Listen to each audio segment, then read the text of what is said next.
F1 TV, dans la série des grands champions, triple champions du monde, nous allons vous parler aujourd'hui de Nelson Piquet. Alors Nelson, c'est évidemment le deuxième champion du monde brésilien. Il y a eu Emerson Fittipaldi avant lui, 2 fois champion du monde. Nelson, il va réussir à décrocher 3 couronnes, dans des conditions parfois un peu particulières, avec Brabham à la première à Las Vegas en 81, et puis le fameux championnat de 83 face à Alain Prost et à la Renault Turbo, lui avec la Brabham BMW Turbo, c'était à Kyalami, Ça se termine. et puis finalement en 87, face à son équipier et néanmoins rival Nigel Mansell avec la Williams Honda. Mais peut-être commençons par le commencement, mon cher Ziv. Oui, moi quand je pense à Piquet, je pense à la facilité, à l'aisance et à l'intelligence.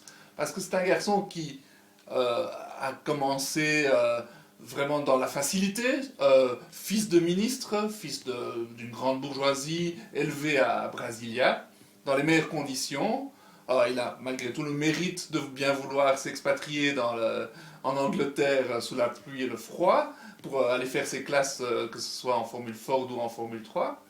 Et il a tellement de talent qu'il domine donc dans les séries de promotion avec une facilité déconcertante. Oui, parce qu'il a peu roulé en réalité en formule de promotion, Nelson. Il avait une classe naturelle, quoi. C'est clair qu'il est arrivé. Alors c'est un garçon bien né, certes, mais c'était un type ingénieux, un travailleur, un garçon très intelligent. Il est toujours, je vous rassure. Moi, je me souviens très bien de lui à ses débuts. Il est arrivé en Formule 3 directement en Angleterre avec une Ralt RT1, les fameuses Ralt F3 de Ron Toranak. On est en 76, 77. Et il fait une saison en Angleterre en 76, et en 77 il passe au championnat européen.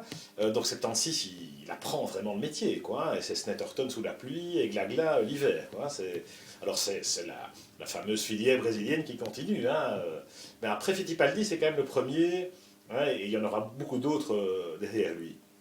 Moi je me souviens d'avoir vu par exemple en 77 à Castle Calden, à la frontière de l'Allemagne de l'Est à l'époque, sur un aéroport, un circuit très improbable, sa première victoire en championnat d'Europe F3. Et il était tout seul avec la Formule 3, la Ralt sur une remorque, et une camionnette Ford Transit pour tirer tout ça, avec un seul mécanicien, un Australien, Greg Siddle, qu'on appelait Pee-wee, qui a été le mécanicien de Roberto Moreno après, parce qu'évidemment Nelson a fait venir son copain Moreno.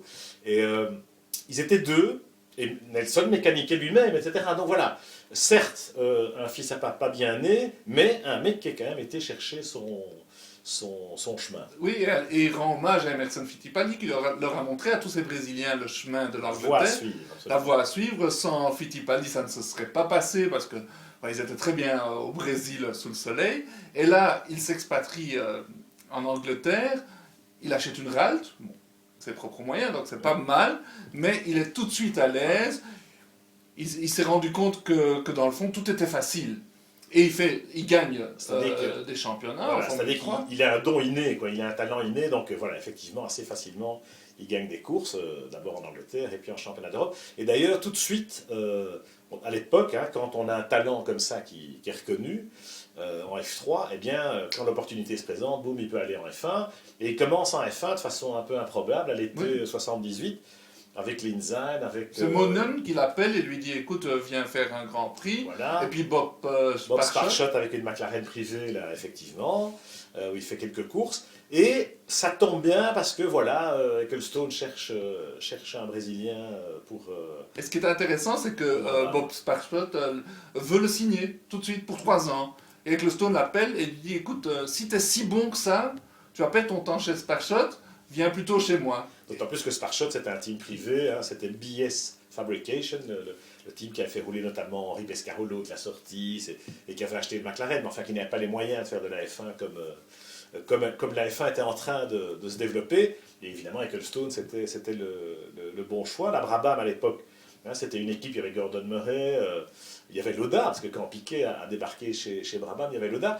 Mais le fait qu'il soit brésilien, c'est vrai que ça arrangeait Bernie, parce que Parmalat était le sponsor principal. Donc voilà, il y a déjà des considérations et puis, Bernie avait le nez fin, il a tout de suite vu le talent exceptionnel, le fait signer pour 3 ans pour un salaire tout à fait dérisoire, 50 000 $ par année. Mais ce qui est intéressant, c'est que Piquet, il a dit moi j'aurais signé pour 0 aussi, parce que moi je voulais rouler, c'était pas l'argent qui était important. Et Et puis, ce qu'on voit, c'est que la sauce prend avec Gordon Murray. Et ça, Absolument. c'était le plus important. Absolument. Il est vite bombardé, leader du team Brabham, parce que Niki Lauda, on s'en souvient, hein, tire sa référence en plein milieu de la saison 79 ou en fin de saison 79.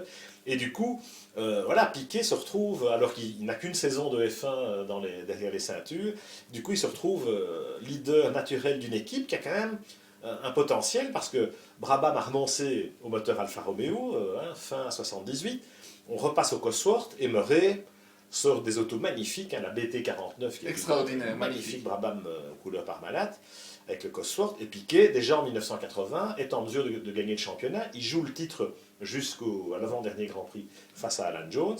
Avec très peu d'expérience, tout compte fait. Tout à fait, tout à fait. Et donc là, on voit vraiment qu'il a, il a le talent, il a l'ambition, il a la détermination, il est très professionnel dans son approche, en tout cas du pilotage. C'est vrai, évidemment, en 81, où il fait une magnifique saison, et on sait que dans cette finale de Las Vegas, où 4 pilotes peuvent quand même être titrés, hein, il y avait Carlos Reutemann qui était en tête du championnat pour Williams, il y avait Nelson, il y avait Alain Prost, Oui. et Jacques Lafitte. Et Jacques Lafitte, on l'oublie souvent. Voilà. Et ces 4-là pouvaient être champions, alors ça se jouait sur peu de choses, mais c'était vraiment, voilà, Et normalement, ce titre était acquis pour Carlos Reutemann. coup de poker à Las Vegas, voilà. Et d'ailleurs, Carlos Reutemann fait la pole, et puis personne ne s'est jamais expliqué ce qui s'est passé ce jour-là, contre-performance terrible.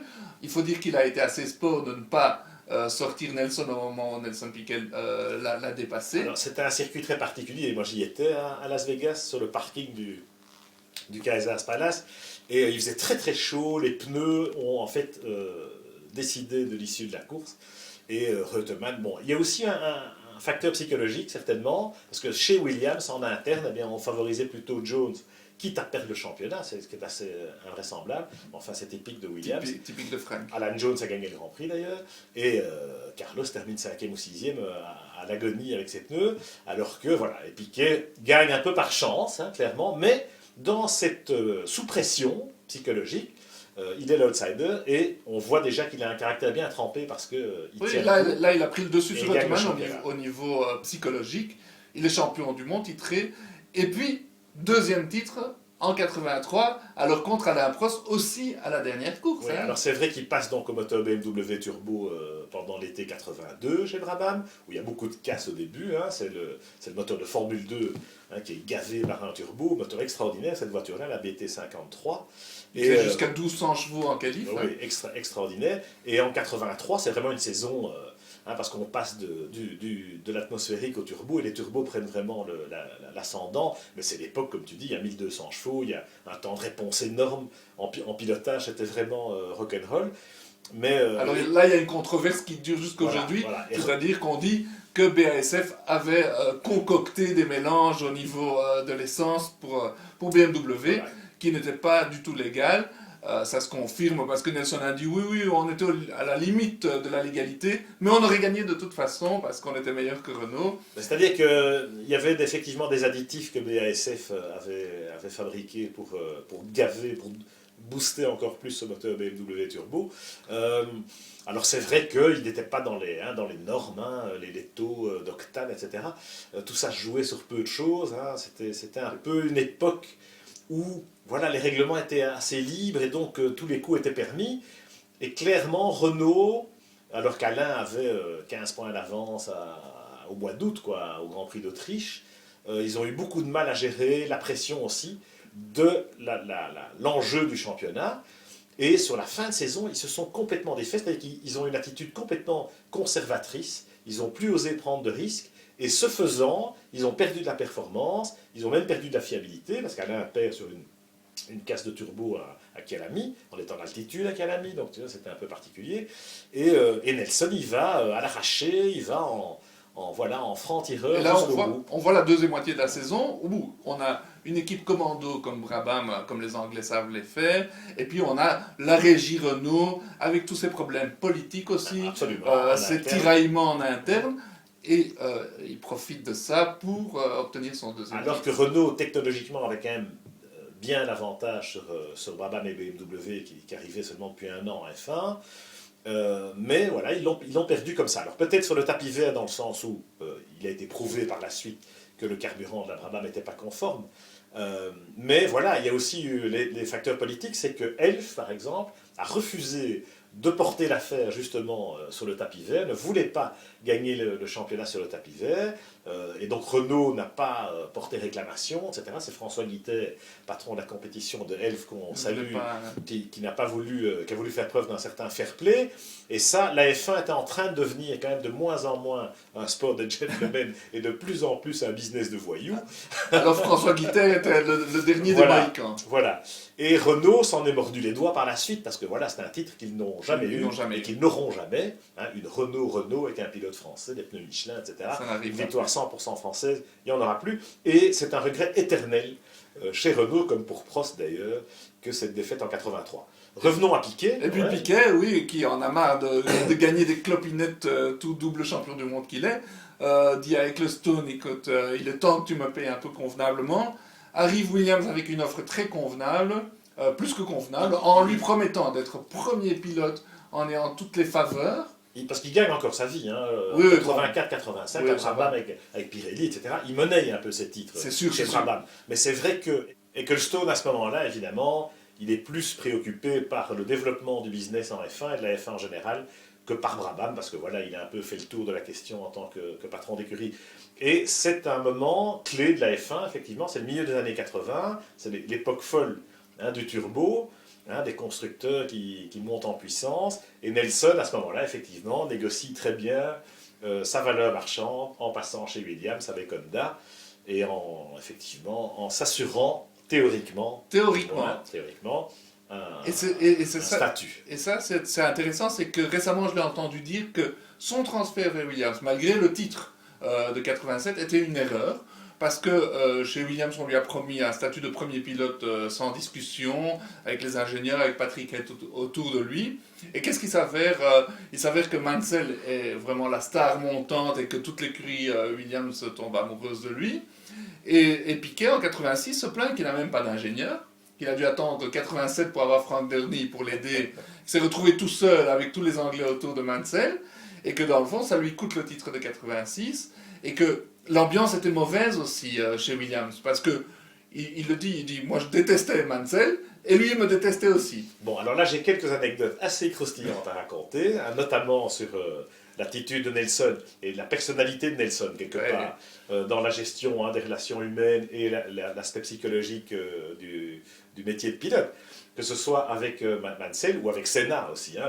Il y a quand même l'arrivée de Senna et la montée de Senna qui va un peu, disons, si pas déstabiliser Nelson Piquet, du moins un peu modifier la donne. Je propose qu'on parle de ça, mon cher Ziv, dans une seconde partie, parce que Nelson Piquet, certes, triple champion du monde, mais c'est quand même 15 saisons de F1, il y a plein de choses à dire, et plein d'anecdotes aussi, parce que là, on est encore resté dans les clous de la carrière sportive. Moi, j'en ai quelques-unes à vous raconter dans la seconde partie. À la semaine prochaine.